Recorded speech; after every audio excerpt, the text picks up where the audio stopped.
আমাদের তরমুজ বাগানের ২৭তম দিনে পরিদর্শনে আসলাম।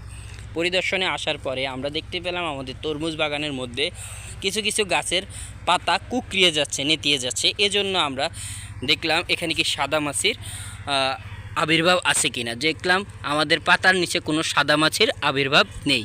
তো আমরা আজকে কি করব, এই গাছের জন্য একটি ভিটামিন স্প্রে করব।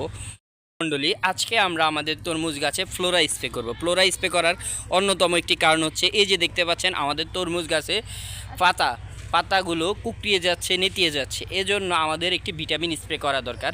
তো আমরা আজকে ভিটামিন হিসেবে স্প্রে করতেছি ফ্লোরা। এই যে দেখতে পাচ্ছেন ফ্লোরা উদ্ভিদের বৃদ্ধিতে কাজ করে, ফলের ঝরা রোধ করে, গাছের শাখা প্রশাখা বৃদ্ধি করে। তো এজন্য আমরা আজকে ফ্লোরা স্প্রে করব, যেহেতু আমাদের গাছে ফলনও আসতেছে। আপনারা হয়তোবা গত ভিডিওতে দেখতে পাইছেন আমাদের ফল মোটামুটি আসতেছে। এই যে দেখতে পাচ্ছেন গত ভিডিওতে যে ফলটি আসছিল এটি মোটামুটি এখন একটু বড় হয়েছে। তো ইনশাল্লাহ আমরা দেখতে পাচ্ছি আমাদের আরও ফল আসতেছে। তো এজন্য আমরা এখন আমাদের তরমুজ বাগানের জন্য একটি ভিটামিন স্প্রে করব। তো আমি ভিটামিন হিসেবে চয়েস করে নিয়েছি ফ্লোরাকে। তো আপনারাও আপনাদের তরমুজ বাগানে 25 থেকে 27 দিনের মাথায় যে কোনো একটি ভিটামিন স্প্রে করতে পারেন। এক্ষেত্রে আপনাদের ফলনের পরিমাণ বৃদ্ধি পাবে, ফল ঝরা রোধ হবে।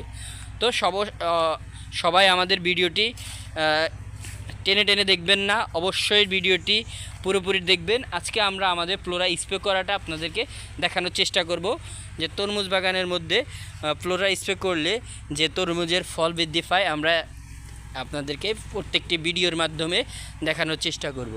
তো ধন্যবাদ যারা আমাদের এই ভিডিওটি দেখলেন। আমরা এখানে ফ্লোরা স্প্রে ভিডিওটি আপনাদেরকে দেখাবো। তো কীভাবে স্প্রে করতে হয় আমরা আপনাদেরকে পুরো ভিডিও জুড়ে দেখাবো। তো এই ফ্লোরা স্প্রেগুলো আমরা সাধারণত শাখায়, কাণ্ডে, প্রশাখায় করব। ধন্যবাদ যারা আমাদের ভিডিওটি দেখলেন। আমাদের চ্যানেলটি সাবস্ক্রাইব করে পাশে থাকবেন। আমরা আপনাদেরকে কৃষি রিলেটেড সবগুলো ভিডিও দেওয়ার চেষ্টা করব। ধন্যবাদ।